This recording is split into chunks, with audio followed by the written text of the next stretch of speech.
तो hello students, स्वागत है आपका डे बाय डे क्लासेस पर। हमने पिछली वीडियो में 6.1 के क्वेश्चन किए थे और कुछ बेसिक टर्म्स डिस्कस किए थे। कौन से बेसिक टर्म्स डिस्कस किए थे बेटा? हमने parallel lines and transversal discuss किया था। पैरेलल लाइंस होते हैं, ट्रांसवर्सल होता है कोई भी लाइन जो पैरेलल लाइंस को इंटरसेक्ट करती है, मीट करती है, उनको हम लोग ट्रांसवर्सल कहते हैं। कौन से एंगल्स जो फॉर्म होते हैं यहाँ पे, कॉरेस्पॉन्डिंग एंगल्स, को interior angles, alternate interior angles, alternate exterior angles. तो ये सब जो कॉन्सेप्ट है ना, मैं डिस्कस किया था। ये सब सारे कॉन्सेप्ट आज हम क्वेश्चन में डालेंगे, क्वेश्चन सॉल्व करेंगे इनकी मदद से। तो देखते हैं। तो हम 6.1 कर चुके हैं, 6.2 स्टार्ट करेंगे आज। 6.2 देखते हैं। क्वेश्चन नंबर 1 है, क्या कह रहा है? Find the values of x and Y. X और वाई की वैल्यू निकालिए and then so that A B parallel to C D.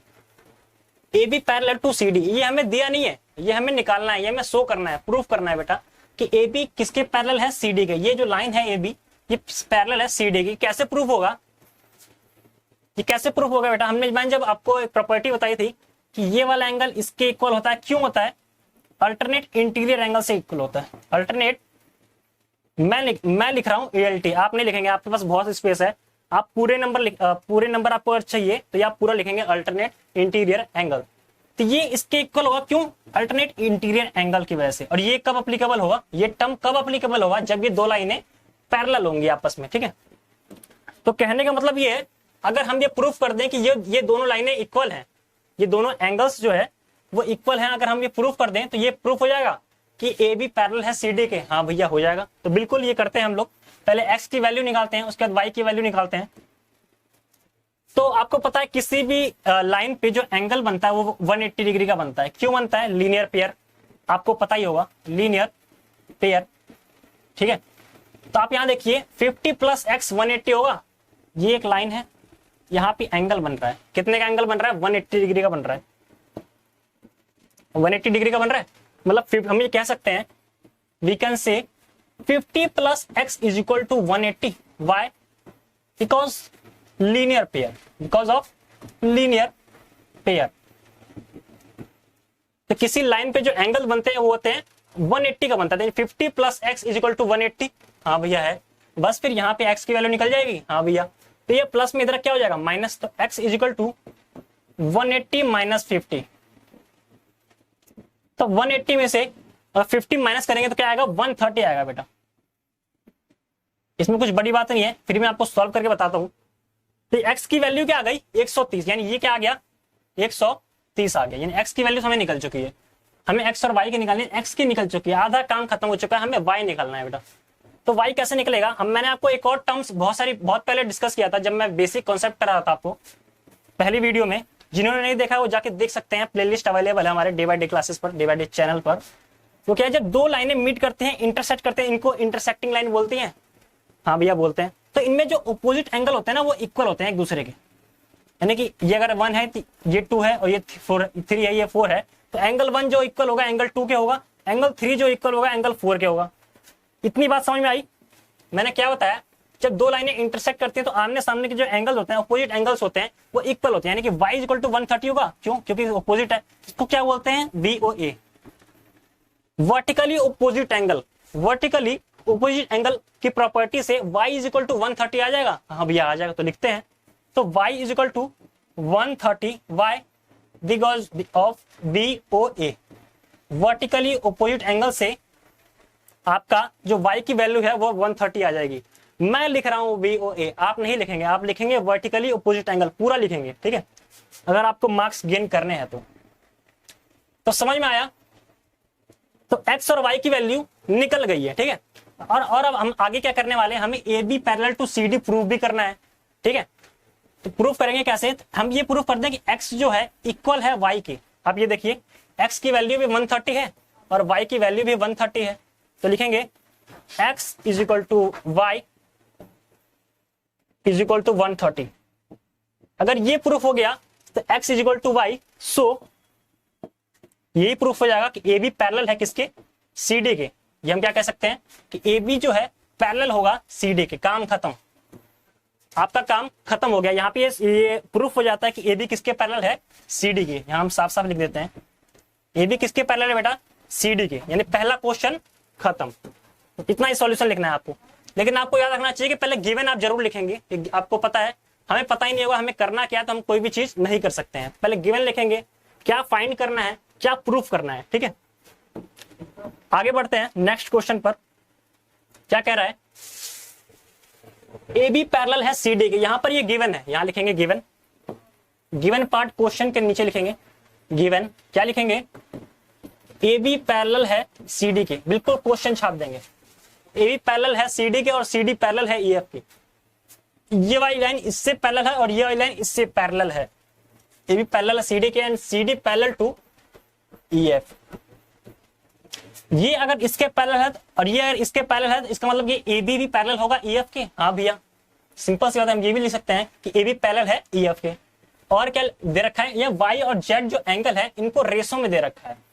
तो y ratio z equal to 3:7 में ये दे रखा है। और हमें क्या निकालना है बेटा, फाइंड एक्स निकालना है। क्या निकालना है, एक्स की वैल्यू निकालना है। यहां लिखेंगे to find value of x, value of x. इतना लिख के हम सॉल्यूशन स्टार्ट करेंगे बेटा, ठीक है। पॉज करके लिख लीजिए, उसके हम सॉल्यूशन स्टार्ट करते हैं। डायरेक्ट एक्स की वैल्यू निकालते हैं। अब गौर करेंगे, हम बीच वाली लाइन को भूल जाते हैं। एक बार क्या करते हैं, बीच वाली लाइन को भूल जाते हैं, यानी हम ये वाली फिगर बनेगी यू करके ऐसे, ए बी, यहां एक्स है, बीच वाली लाइन भूल जाते हैं हम लोग। और क्या है, ई एफ, ई एफ। आपको पता है ये वाली लाइन इसके पैरेलल है, ये वाली इसके पैरेलल है, तो ये आपस में भी पैरेलल होंगे। A B parallel to E F होगा, हाँ भैया होगा। तो ये वाला एंगल इसके इक्वल होगा। यहाँ पे एंगल कौन सा है, जेड।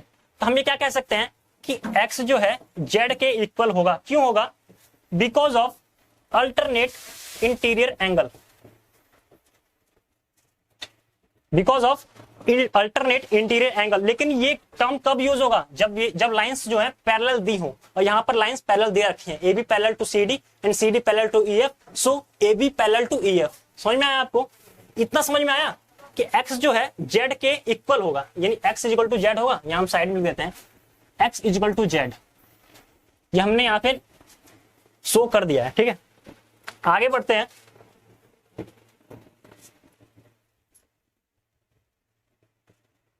इससे होगा क्या,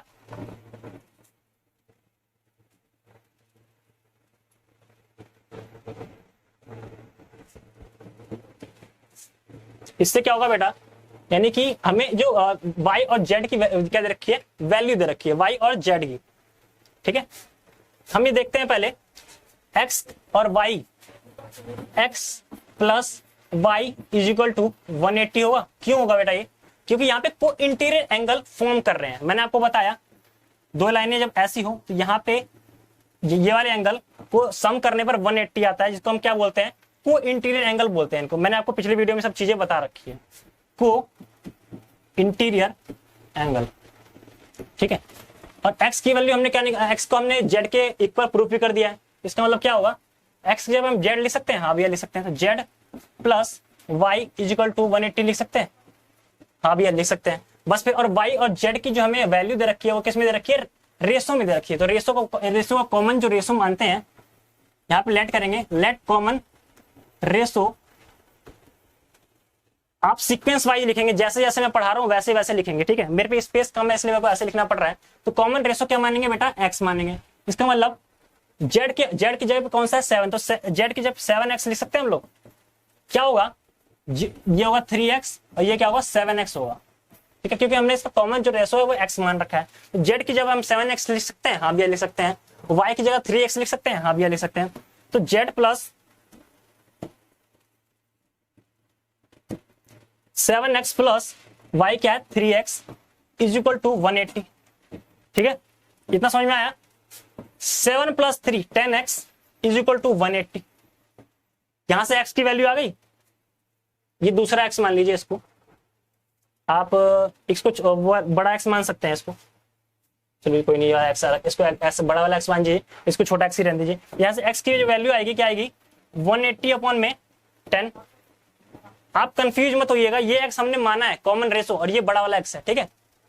तो यहाँ पे x की वैल्यू क्या आ गई बेटा, 18 आ गई। क्या आ गई, 18 है, ये कॉमन रेशो हमारा 18 आ गया। तो इससे क्या निकलेगा, इससे हमारा y और z की वैल्यू निकलेगी। कैसे निकलेगी, देखिए यहाँ पे y को हमने क्या माना है बेटा 3x, तो y की क्या आएगी 3 इंटू 18, क्योंकि जो x जो कॉमन रेशो है उसको वो x हमारा 18 आया है, तो 18 3 जा 54, ठीक है।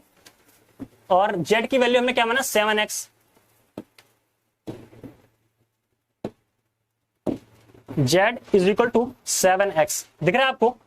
तो इसका मतलब ये क्या 7 इंटू एक्स जो है 18 है, यानी कि 18 7 जा 126, यानी x और z की वैल्यू आ गई, y और z की वैल्यू आ गई। तो y को क्या आई हमारी 54 और z की क्या वैल्यू आई 126।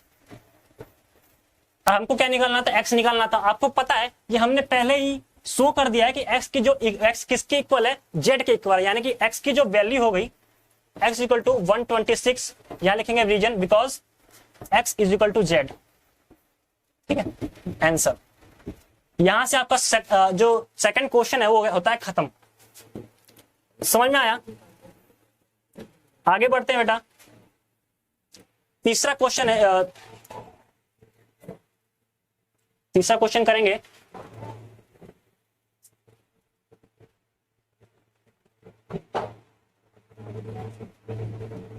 तीसरा क्वेश्चन करेंगे यहां से, क्या कह रहा है ये, ए बी पैरेलल है सी डी की। ए बी किसके पैरेलल है, सी डी की। ये भी हमें क्या कर रखा है, गिवन दे रखा है। ये गिवन आप लिख लेंगे, गिवन पार्ट में नहीं लिखूंगा इस बार। E F parallel, E F जो है परपेंडिकुलर है। परपेंडिकुलर का मतलब समझाया था आपको, एक सीधी लाइन जहां पे 90 डिग्री फॉर्म कर रही हो, 90 डिग्री बन रही हो, उसे क्या कहते हैं, परपेंडिकुलर बोलते हैं बेटा, ठीक है। इतना समझ में आया, क्या बोल रहा है, ए बी पैरेलल है सी डी की। ए बी जो लाइन है वो किसके पैरेलल है, सी डी के। और E F perpendicular C D, E F जो परपेंडिकुलर है सी डी पे बन रही है बेटा, ये 90 डिग्री बन रही है ना। और क्या बोल रहा है, and angle G E D, angle G E D, ये वाली एंगल, ये वाला एंगल दिख रहा है आपको, एंगल जी ई डी, ये वाला एंगल जो है वो कितना है, टोटल 126 गिवन है बेटा, 126 दे रखा है। हमें निकालना क्या है, angle A G E, angle A G ई, ये वाला एंगल निकालना है। और क्या निकालना है, angle G E F, angle G E F, यानी कि ये वाला एंगल जी एफ निकालना है। और क्या निकालना है, एंगल एफ जी ई, एफ जी ई, ये वाला एंगल निकालना है। समझिए, समझ में आया आपको क्या कहना चाह रहा हूं मैं आपको। जो यहाँ पे एंगल निकालने हैं ये 3 निकालने हैं, हम लिख देंगे टू फाइंड। पहले आप गिवन लिखेंगे, उसका लिखेंगे to find angle of A G ई, और क्या है एंगल जी ई एफ, जी ई एफ, और क्या है एंगल एफ जी ई, एफ जी ई। ये 3 एंगल आपको फाइंड आउट करना है। तो देखते हैं बेटा, पहला देखते हैं ए जी ई, ए जी ई, ये वाला एंगल कैसे निकलेगा। आप देखिए एक बार ध्यान से देखिए, इसको और हम प्रोड्यूस करते हैं आगे तक, तो एक ट्रांसवर्सल फॉर्म कर रहा है, आपको दिख रहा है। इसका हम इस पोर्शन हम बाहर निकाल लेते हैं, ये ऐसा कुछ दिख रहा है, यहाँ ए बी है, ये सी डी है, ठीक है, दिख रहा है आपको। तो ये जो ये वाले एंगल इसके इक्वल होता है, क्यों होता है बेटा, अल्टरनेट इंटीरियर एंगल। और ये कब अप्लीकेबल होता है, जब लाइन पैरेलल दी होती है, और लाइन पैरेलल दे रखी है आपको, ठीक है। तो हम क्या लिख सकते हैं, यहां से सॉल्यूशन स्टार्ट करता हूं मैं, सॉल्यूशन स्टार्ट करता हूं। क्या दे रखा है बेटा, तो एंगल ए जी ई किसके इक्वल होगा, एंगल ए जी, ये वाला एंगल इसके इक्वल होगा। कि क्यों होगा, अल्टरनेट इंटीरियर एंगल से। यहां देखिए ना, ये वाली लाइन इसके पैरेलल है, तो angle A G E is equal to G E D, angle G E D equal होगा, क्यों होगा, अल्टरनेट इंटीरियर एंगल से। वैसे इसके कारण ये जो है एंगल है इक्वल होंगे बेटा, क्यों होंगे, अल्टरनेट इंटीरियर एंगल बन रहे हैं। तो इसका मतलब एंगल जी ई डी क्या है हमारा 126, तो हमारा ए जी भी क्या होगा 126, angle A G E is equal to 126, ठीक है। आपको कुछ नहीं करना, इक्वल करना है, और इसको ये रीजन दे देना है कि हाँ जी इसकी वजह से 126 इसके इक्वल है, इजी जो है 110, यानी कि हमारा पहला पार्ट जो है वो तो निकल चुका है, ये वाला पार्ट हमारा निकल चुका है, ठीक है। अब बढ़ते हैं नेक्स्ट, और क्या कह रहा है, angle G E F, angle G ई एफ, ये वाला एंगल, ये वाला एंगल निकालना है, बहुत आसान है। आप देखिए ध्यान से देखिए, पहला पार्ट आपको समझ में आया 126 क्यों हुआ इक्वल, क्योंकि अल्टरनेट इंटीरियर एंगल फॉर्म बन रहा है, यहां बना रहा है ना, ठीक है। अब क्या बोला इसने कि हमें जी GEF निकालो। अब देखिए हमें तो ये पूरा दे रखा है, पूरा क्या दिया है 126 दिया है, गिवन है, और हमें ये वाला एंगल निकालना, बस ये छोटा सा एंगल GEF। तो हमें देखेंगे एक ये टोटल वाला देखते हैं पहले, एंगल GED के अंदर ये वाला एंगल है GEF, हाँ जी है, तो लिखेंगे यहाँ पे angle GED is equal to angle GEF, angle GEF और क्या है एंगल FED, एंगल FED, यानी ये वाला एंगल और ये वाला एंगल, मैं दोबारा मिटा के दिखाता हूं आपको,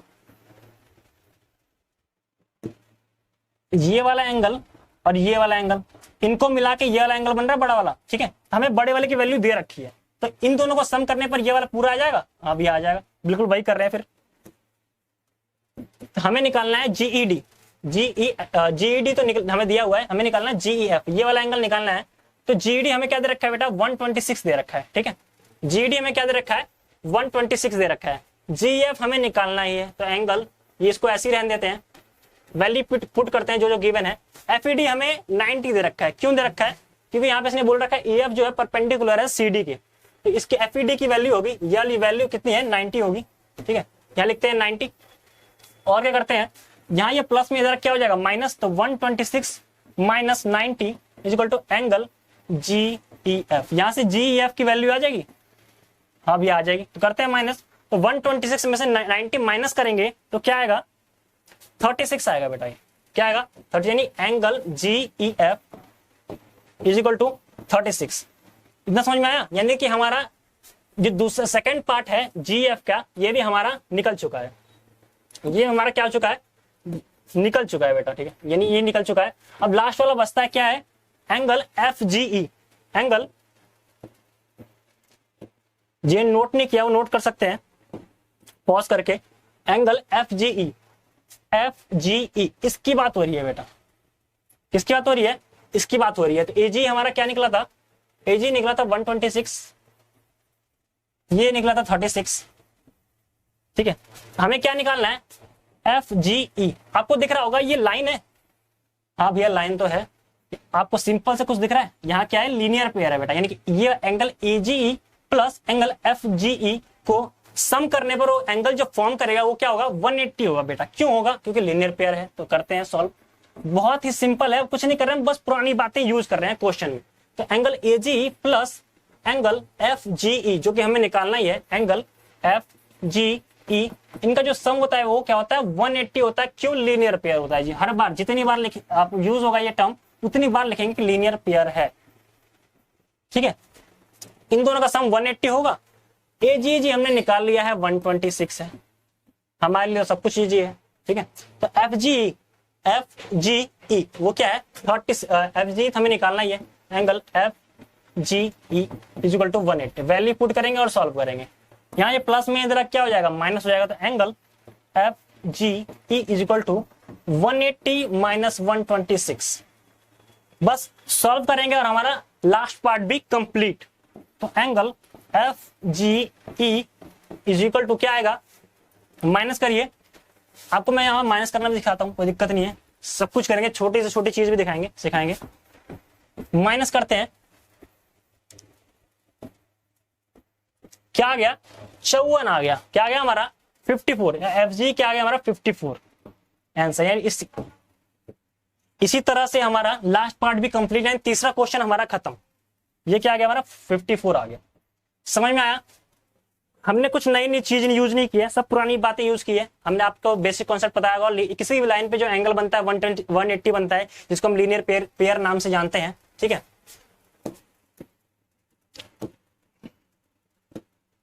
इसी प्रकार से अगला क्वेश्चन देखते हैं, तो ये क्या बोल रहा है,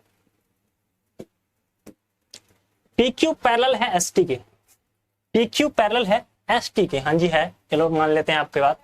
PQ और दे रखा है 110, हाँ जी दिख रहा है, RST दे रखा है 130, क्या दे रखा है 130 दे रखा है आपको, ठीक है। आपको निकालना क्या है, हम किस पे फोकस करेंगे, जो हमें इवेल्युएट करना होता है, फाइंड आउट करना होता है, वो क्या होता है एंगल QRS, एंगल QRX, ये वाला एंगल निकालना है जी हमको, इसको हम क्या मानते हैं X मान लेते हैं, ठीक है। और क्या बोला है, एक हिंट दे रखा है, draw a line parallel to ST through point R. मान लो जी, आपकी बात मान लेते हैं, फिर बिना उसके कंस्ट्रक्शन के तो कुछ होता नहीं है। तो हम इसमें ये हमें लग रहा है कि ये फिगर जो है अधूरा है, तो हम इसको पूरा करते हैं। क्या करेंगे बेटा, सोचिए एक बार, हम क्या करते हैं, draw a line which is parallel to ST. ठीक है, हमें इसमें दिख रहा है कि हम कुछ टर्म्स यूज करने वाले हैं जिसका नाम है अल्टरनेट इंटीरियर एंगल्स। ये सब चीजें हम यूज करेंगे, जिसके लिए हमें काफी जरूरत है पैरेलल लाइंस की, क्योंकि बिना पैरेलल लाइंस के हमारा क्वेश्चन जो है कभी हो ही नहीं सकता। वो टर्म यूज ही नहीं हो पाएगा जब तक कि हमें पैरेलल ना दी हो। तो हमने एक लाइन ड्रॉ की, ठीक है, जिसका नाम दिया हमने, इसको यू पॉइंट दे देते हैं। तो पहले सबसे पहला काम क्या है हमारा, गिवन लिखना। गिवन के बाद क्या लिखेंगे, आप गिवन जरूर लिखिए, कंस्ट्रक्शन, ऐसे एक हेडिंग डालेंगे क्वेश्चन के अंदर, कंस्ट्रक्शन, और क्या लिखेंगे, ड्रॉ अ लाइन। बिल्कुल ऐसी लाइन लिखेंगे जो मैं लिख रहा हूं, बिल्कुल, क्योंकि बेटा मार्क्स बहुत जरूरी है। मार्क्स गेन के लिए आपके जो एग्जाम में प्रेजेंटेशन मैटर करता है। जैसा जितना अच्छा प्रेजेंट करेंगे क्वेश्चन आंसर को, सॉल्यूशन को, उतने अच्छे आप मार्क्स गेन कर पाएंगे। ठीक है, तो draw a line which is parallel to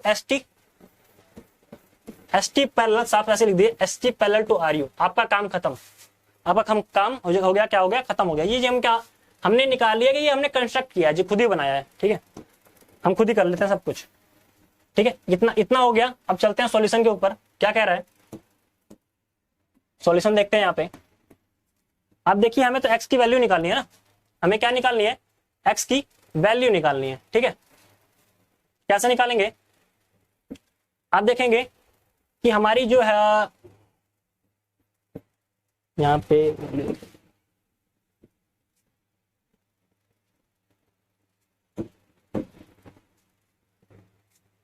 हमारी जो ये जो लाइन पैरेलल्स हैं, ये वाला एंगल और ये वाला एंगल को सम करने पर हमें 180 आएगा। क्यों आएगा, क्योंकि यहाँ पे क्या बन रहा है, को इंटीरियर एंगल्स बन रहे हैं। आपको दिख रहा होगा को इंटीरियर एंगल, जिनको हम क्या बोलते हैं, कंसेक्यूटिव इंटीरियर एंगल्स भी बोलते हैं। तो हम यही चीज करेंगे, सॉल्यूशन में क्या लिखेंगे, एंगल। और ये कब बनता है बेटा, इसके लिए काफी ज्यादा जरूरी है, जब ये दो लाइन पैरेलल होनी चाहिए। क्या होनी चाहिए, पैरेलल होनी चाहिए, जो कि हमने कंस्ट्रक्शन में कर दिया है। हमने ये काम खुद ही बना लिया है, यानी हमने पैरेलल की हमें जरूरत थी, वो काम हमने खुद ही कर लिया है। ठीक है, तो चलते हैं। तो क्या होगा, angle T S R plus ये वाला एंगल जो कि हमने 30 दे रखा है, एंगल एस आर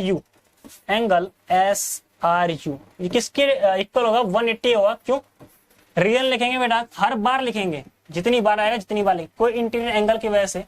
ठीक है, को इंटीरियर एंगल की वजह से ये दोनों का सम क्या होगा, 180 होगा। तो यहां से ये वाला एंगल मिल जाएगा एस आर यू का। तो इससे क्या फायदा होगा, बताता हूं बेटा कि इससे क्या फायदा होने वाला है हमारा। ठीक है, तो एंगल टीएसआर क्या है हमारा, 130 है। एस आर यू हम निकाल लेंगे 180। यहां ये प्लस में इधर क्या हो जाएगा, माइनस। तो angle S R U equal to 180 minus 130। हमारा जो एंगल एस आर यू आएगा वो क्या आएगा, 50 आएगा। यानी यहां से क्या आ गया, हमारा ये वाला एंगल क्या आ गया, 50 आ गया बेटा। समझ में आया, ये वाला एंगल क्या आ गया, 50 आ गया। ठीक है, इतना समझ में आया आपको।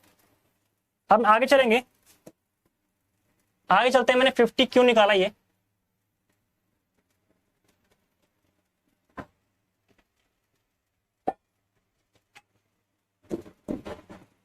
आप ये ध्यान से देखिए। तो ये वाली लाइन इसके पैरेलल है और ये वाली लाइन इसके पैरेलल है। तो so P Q parallel to R S R U होगा। अगर हम लिखते हैं यहाँ पे, ये लाइन भी लिखेंगे, पी क्यू पैरेलल है एस टी के, ठीक है, और एस टी पैरेलल है आर यू के। So P Q also parallel to R U. सही बात है, हाँ जी सही बात है। ये लाइन लिखने के बाद क्या लिखेंगे, क्या लिखेंगे इसके बाद कि angle P Q R, angle P Q R is equal to angle Q R U, angle Q R U इसके इक्वल होगा। क्यों होगा, देखिए ना आप क्या बन रहा है, अल्टरनेट इंटीरियर एंगल, ये वाला एंगल इसके इक्वल बता रहा हूं मैं। जो क्या दिख रहा है हमें, साफ साफ दिख रहा है क्या होता है, क्या बन रहा है यहाँ पे, अल्टरनेट इंटीरियर एंगल फॉर्म कर रहा है जी। बिल्कुल, तो लिख देते हैं यहाँ पे, एक रीजन दे देंगे, अल्टरनेट इंटीरियर एंगल। इससे क्या होगा, फायदा क्या होने वाला है बताता हूं आपको। तो एंगल पी क्यू आर जो है क्यू आर यू के इक्वल हो, यानी कि इन दोनों का सम क्यू आर यू में कौन से एंगल जो है आपको दिख रहे हैं, क्यू आर एस भी दिख रहे हैं जो हमें निकालना ही है, और एस आर यू भी दिख रहे हैं जो कि हम 50 हमने निकाल लिया है, अभी निकाला है, ठीक है। तो बिल्कुल ये इक्वल होंगे, तो इसका मतलब कि angle Q R U is equal to 110, 110 होगा, क्योंकि ये भी दे रखा है। तो ये क्या अल्टरनेट इंटीरियर एंगल से 110 हुआ। हम कह सकते हैं कि x plus 50 is equal to 110। क्या हम ये कह सकते हैं? हाँ जी कह सकते हैं, क्योंकि जो क्यू आर यू में है वो कौन से एंगल इन्वॉल्व हो रहे हैं, इसमें क्यू आर एस इन्वॉल्व होते हैं, जो कि जिसको हमने x लिख दिया, और एस आर यू जो कि हमने निकाल लिया है, कितना निकाला है, 50 निकाल लिया है। तो यहाँ से x की वैल्यू निकल जाएगी, हाँ जी निकल जाएगी। तो x is equal to 110 minus 50। तो यहाँ जो x की वैल्यू आएगी क्या आ जाएगी, 60 आ जाएगी। तो x हमने क्या मान रखा था बेटा, हमने माना था x जो है था वो क्यू आर एस जो कि निकालना ही था, यानी कि angle Q R S is equal to 60। क्या आ गई, क्यू आर एस क्या आ गया हमारा, 60 आ गया, जो कि हमें यही तो निकालना था। समझ में आया। इसी तरह से आगे बढ़ते हैं क्वेश्चन की तरफ, ठीक है। और बहुत बच्चे पूछ रहे थे कि सर आपकी वीडियो आएगी कब, मतलब कोई फिक्स टाइमिंग। तो मैंने आपको एक चीज बताने वाला हूं जो काफी जरूरी बात है आपके लिए। आपकी वीडियो बेटा आएगी टीटीएस में, टीटीएस। भैया टीटीएस क्या होता है, बिल्कुल सब्र रखिए, सारी चीजें बताएंगे आपको। टीटीएस मतलब ट्यूसडे के दिन आ जाएगी, और जो दूसरा टी है वो थर्सडे के दिन आ जाएगी, और तीसरा टी है वो क्या है, सैटरडे के दिन आ जाएगी। भैया टाइम बेटा 5:30 शाम को 5:30 बजे आप तैयार रहिए जुड़ने के लिए डे बाय डे क्लासेस पर, मैथ्स बाय निहाल सर। समझ में आया। तो ये काफी ज्यादा जरूरी बात थी जो बच्चे अक्सर पूछते रहते हैं, ठीक है। चलते हैं आगे बढ़ते हैं हम क्वेश्चन नंबर 5 की तरफ। वो क्या है,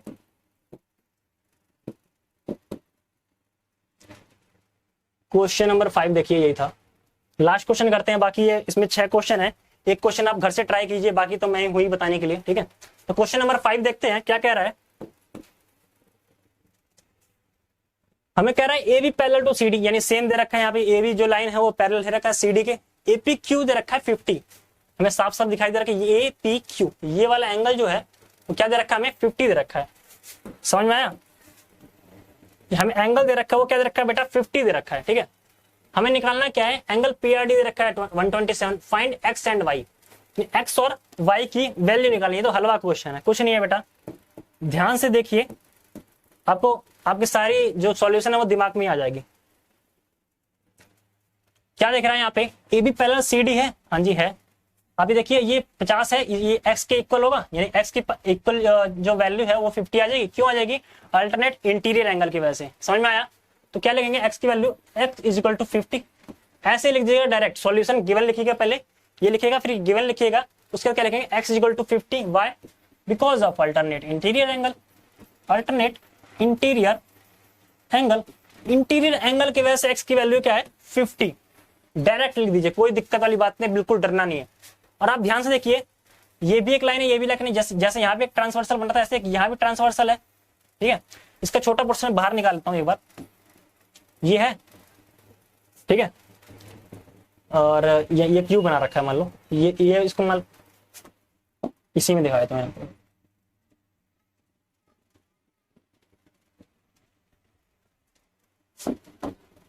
क्या दे रखा है, ये वाला एंगल जो है ये इसके इक्वल होगा। क्यों, सेम अल्टरनेट इंटीरियर एंगल यहां भी फॉर्म हो रहा है। इसका हम कह सकते हैं कि 50 plus Y is equal to 127। कह सकते हैं कि नहीं कह सकते, हम कह सकते हैं। तो करते हैं क्वेश्चन को बिल्कुल इसी कॉन्सेप्ट से।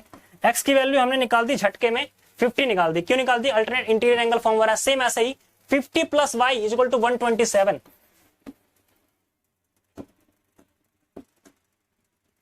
50 plus Y is equal to 127। क्यों, 50 प्लस इज इक्वल टू जो 50 प्लस वाई क्या है हमारा, A P R, angle A P R है, ये angle A P R is equal to angle P R D. Angle P R D equal होगा, ये इस ए पी आर जो है पी आर डी के इक्वल होगा। क्यों, क्योंकि यहाँ पे बना रहा है अल्टरनेट इंटीरियर एंगल। समझ में आ रहा है आपको।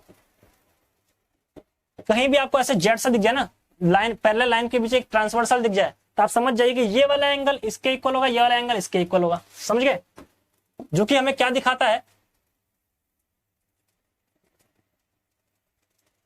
एंगल्स इक्वल दिखाता है बेटा। आपको समझ में आया कि इसके इक्वल क्यों हुआ? हम ये कह सकते हैं कि 50 प्लस वाई इक्वल टू 127। हाँ भैया कह सकते हैं। तो यहाँ से y की वैल्यू आ जाएगी। हाँ भैया आ जाएगी। तो y क्या क्या करेंगे? y यहाँ पे है या प्लस में इधर क्या हो जाएगा? माइनस। तो 127 माइनस 50, यहाँ से y की वैल्यू आ जाएगी बेटा। क्या आएगी?